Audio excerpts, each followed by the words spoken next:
Hello student, welcome to MP learning classes. कैसे हैं आप सभी? उम्मीद है आप सबकी तैयारियां, पढ़ाई बहुत अच्छी चल रही होगी, है ना। क्वार्टरली एग्ज़ाम, टर्मिनल एग्ज़ाम को लेकर आज का वीडियो हमारा क्लास 10 सब्जेक्ट साइंस के बच्चों के लिए है, जिसमें आपको इम्पोर्टेंट क्वेश्चन दिए गए हैं। यकीन मानिए आपके क्वार्टरली एग्ज़ाम में इन क्वेश्चन से बाहर कोई भी क्वेश्चन नहीं पूछा जाएगा, ठीक है।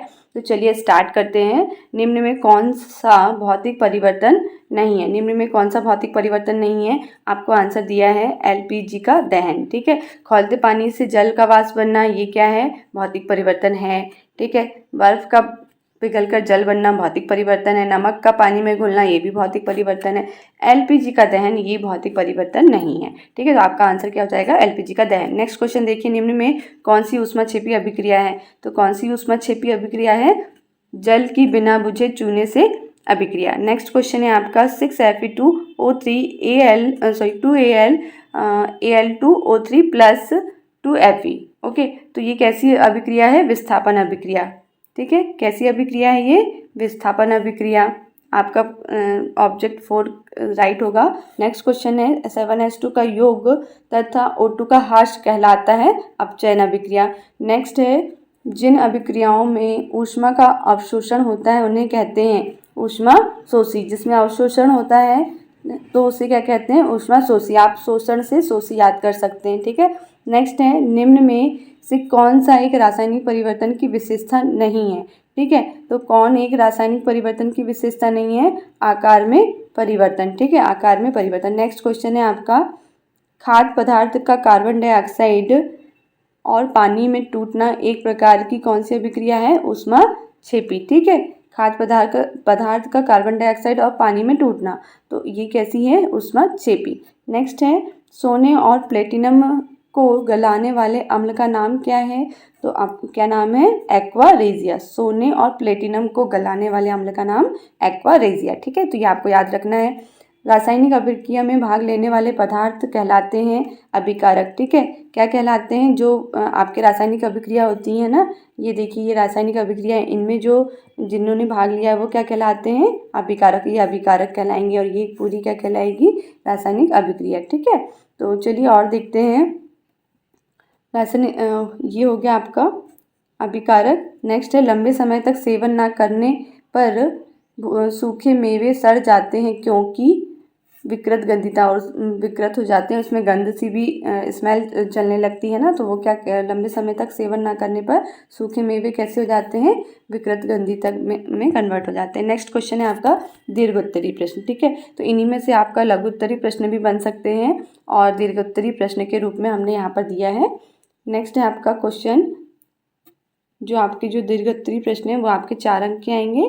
क्वेश्चन देखते हैं, वायु में जलाने से पूर्व मैग्नीशियम रिबन को साफ क्यों किया जाता है? तो आपको ये आंसर दिया है, ये बहुत शॉर्ट में दिया गया है आपको आंसर, लघुत्तरी प्रश्न से भी छोटा, ठीक है। तो आपको इतना छोटा नहीं लिखना है, ये आपके नॉलेज के लिए है कि वायु में जलाने से पूर्व मैग्नीशियम रिबन को साफ क्यों किया जाता है? क्योंकि मैग्नीशियम रिबन के ऊपर मैग्नीशियम ऑक्साइड की परत जम जाती है। इसे हटाने के लिए वायु में जलाने से पूर्व मैग्नीशियम रिबन को साफ किया जाता है, क्योंकि यह परत मैग्नीशियम को ऑक्सीजन से क्रिया करने से रोकती है, ठीक है। बट आपको इसका पूरा आंसर लिखना है दीर्घोत्तरी प्रश्न में, ठीक है।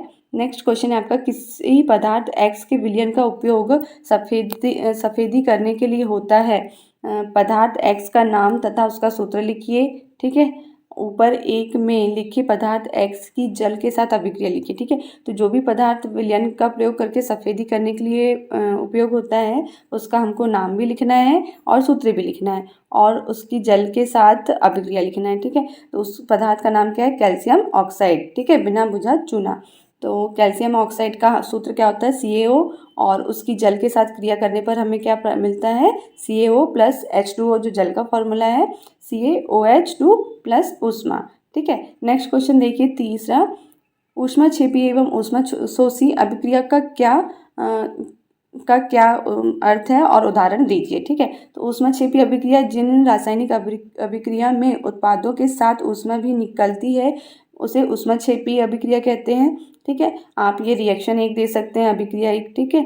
नेक्स्ट है ऊष्मा शोषी अभिक्रिया, जिस रासायनिक अभिक्रिया में ऊष्मा का अवशोषण होता है, ठीक है। इसमें ऊष्मा या ऊर्जा निकलती है और इसमें अवशोषण होता है, वह ऊष्मा शोषी अभिक्रिया कहलाती है। तो आप इसका एक उदाहरण ये दे सकते हैं, ठीक है, या आप और कोई आपके पास रिएक्शन है तो आप उसे लिख सकते हैं।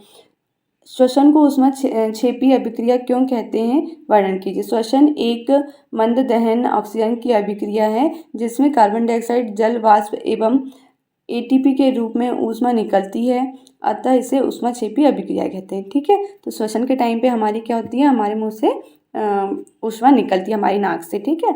नेक्स्ट है विस्थापन एवं विस्थापन अभिक्रियाओं में क्या अंतर है, इन अभिक्रियाओं के समीकरण लिखिए।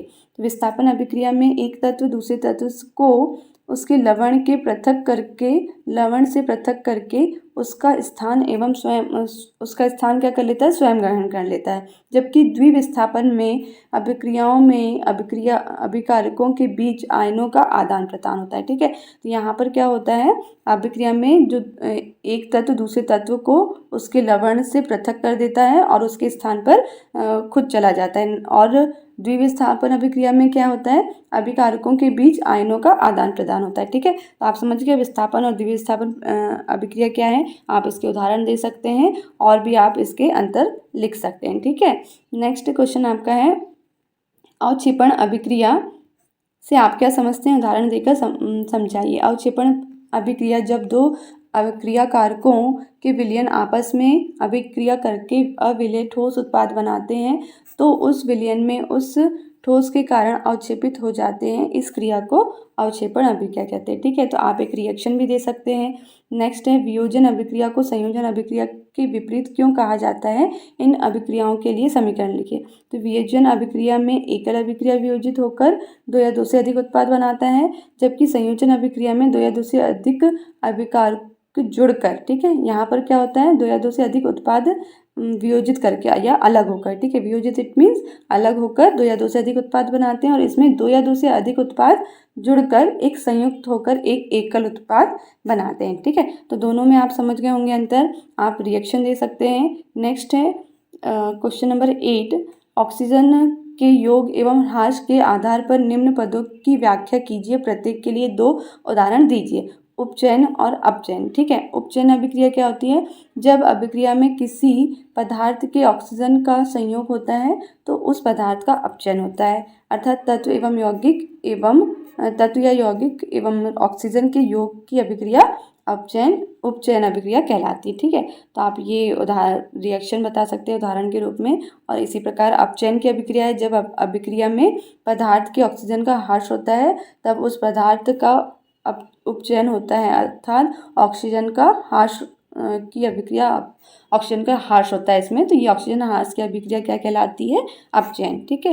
तो आप ये रिएक्शन लिख सकते हैं। नेक्स्ट क्वेश्चन है संयोजन अभिक्रिया किसे कहते हैं, ठीक है। तो वे अभिक्रिया जिसमें दो या दो से अधिक तत्व या यौगिक संयुक्त होकर एकल उत्पाद बनाते हैं, अभी पढ़ा था हमने, ठीक है। ऐसे ही आपका रेडॉक्स अभिक्रिया किसे कहते हैं, तो रेडॉक्स अभिक्रिया क्या होती है, वे रासायनिक अभिक्रिया जिनमें एक अभिक्रिया का उपचयन तथा दूसरे का अपचयन होता है। एक अभिक्रिया का क्या होगा, उपचयन, और दूसरे का अपचयन, ठीक है। चलिए नेक्स्ट देखते हैं, क्या विस्थापन अभिक्रिया रेडॉक्स अभिक्रिया भी हो सकती है, उदाहरण की सहायता से समझाइए। हाँ, विस्थापन अभिक्रिया रेडॉक्स अभिक्रिया हो सकती है, जैसे कॉपर ऑक्साइड CuO गर्म कर ऑक्सीजन गैस प्रवाहित की जाती है तो इसकी सतह भूरे रंग की हो जाती है, ठीक है। तो विस्थापन अभिक्रिया रेडॉक्स अभिक्रिया हो सकती है। नेक्स्ट क्वेश्चन है आपका, जब लोहे की कील को कॉपर सल्फेट के विलयन में डुबाया जाता है तो विलयन का रंग क्यों बदल जाता है। जब लोहे की कील को कॉपर सल्फेट के नीले विलयन में डुबोया जाता है तो कॉपर सल्फेट के विलयन में कॉपर को विस्थापित करके फेरस सल्फेट का हरा विलयन बनाता है, इसलिए विलयन का रंग बदल जाता है, ठीक है। ये आप रिएक्शन दे सकते हैं। नेक्स्ट है आपका, निम्न अभिक्रियाओं के लिए संतुलित रासायनिक समीकरण लिखिए।